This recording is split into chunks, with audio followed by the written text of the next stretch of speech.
Hoy les voy a hablar de arte y quiero comenzar con la historia de esta pintura. Se llama Dos mujeres en un jardín y el pintor, el maestro, es el aclamado artista francés Pierre Renoir. Esta obra pertenecía al coleccionista de arte Alfred Weinberger y fue robada por los nazis en 1941 en París. Después de la guerra, la obra maestra recorrió 3 continentes. Apareció en casas de subastas y galerías, desde Johannesburgo, en Sudáfrica, hasta Nueva York, donde finalmente fue detectada e incautada como material robado por el FBI. En septiembre del 2018 fue devuelta a la nieta de Weinberger, su única heredera en vida. Los nazis sistemáticamente robaron y destruyeron artefactos culturales y saquearon museos, iglesias y colecciones privadas. Se estima que robaron más de 650.000 obras de arte en los países que ocuparon. Es sin duda uno de los casos más conocidos de saqueo cultural. Pero este, por supuesto, que no es un caso aislado. Es una triste realidad que a lo largo de la historia las naciones en guerra o que atraviesan crisis políticas o hasta financieras han sido vulnerables al robo o a la destrucción de su patrimonio cultural. En el siguiente reportaje les mostramos lo que pasa con el arte, con la cultura en tiempos de crisis, tiempos de guerra. Estos pies enclavados en un pedestal de piedra se encuentran a pocos minutos de la ciudad de Coro, en Venezuela. Es lo que queda de la escultura de bronce del líder antiesclavitud José Leonardo Chirino. Medía 2 metros de alto y pesaba más de 300 kilos, pero en la madrugada del 9 de septiembre de 2018 fue robada para ser picada en pedazos. Esto ocurre con bustos, con esculturas de cuerpo completo, mutilan brazos, mutilan piernas, robos masivos en cementerios, 200, 300 lápidas funerarias que se llevan en una misma noche. Existen casos dramáticos como los estados que se encuentran cercanos a la frontera, donde hemos visto que, por ejemplo, en Mérida, 40% de la estatuaria ha sido robada y 60% de las placas conmemorativas también han sido extraídas.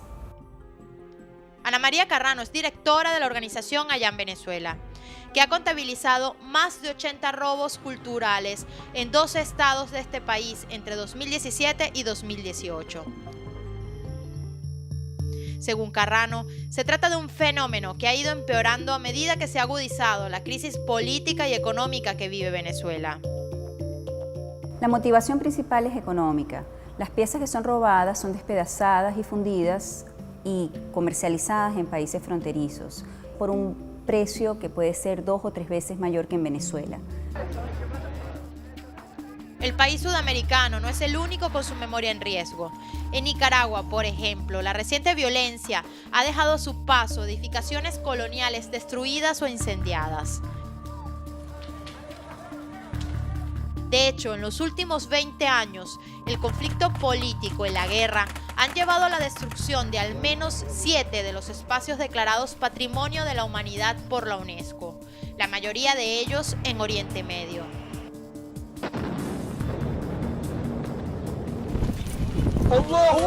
Y muchas veces no se trata de daños colaterales.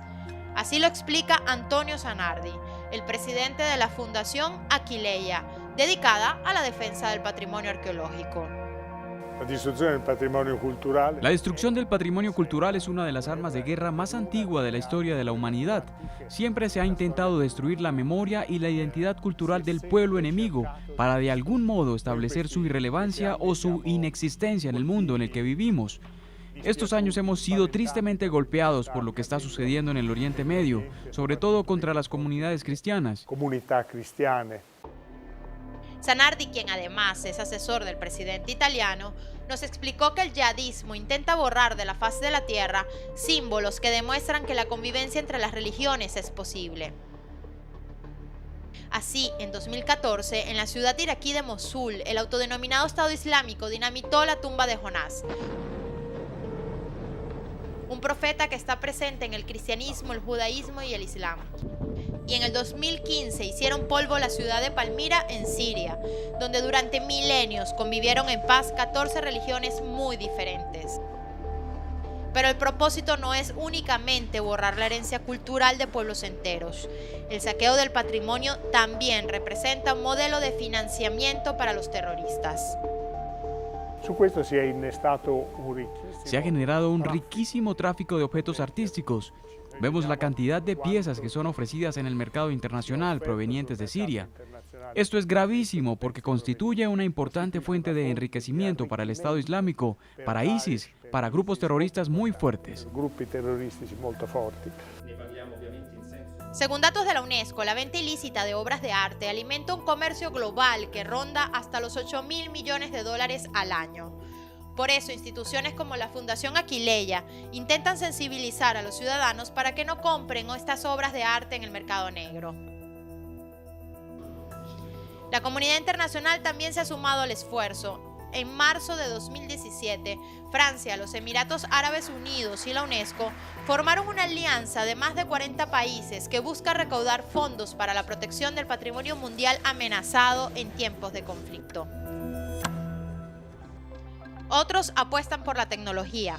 Es el caso de allá en Venezuela, que está colaborando con la organización The Art Project para producir modelos tridimensionales de obras en riesgo, que de convertirse en víctimas de la crisis, podrían ayudar a reconstruir en un futuro. Recientemente presentaron su progreso en un evento en Roma, ciudad que representa la mayor fuente de ingresos turísticos para Italia y cuyo centro histórico ha sido declarado Patrimonio Mundial. Cada año, 6 millones de turistas vienen aquí al Coliseo Romano. En ruinas como estas están grabadas la historia y la memoria de la humanidad. Preservarlas es tarea de todos. Para Efecto Naim, Marinelli Stremamugno.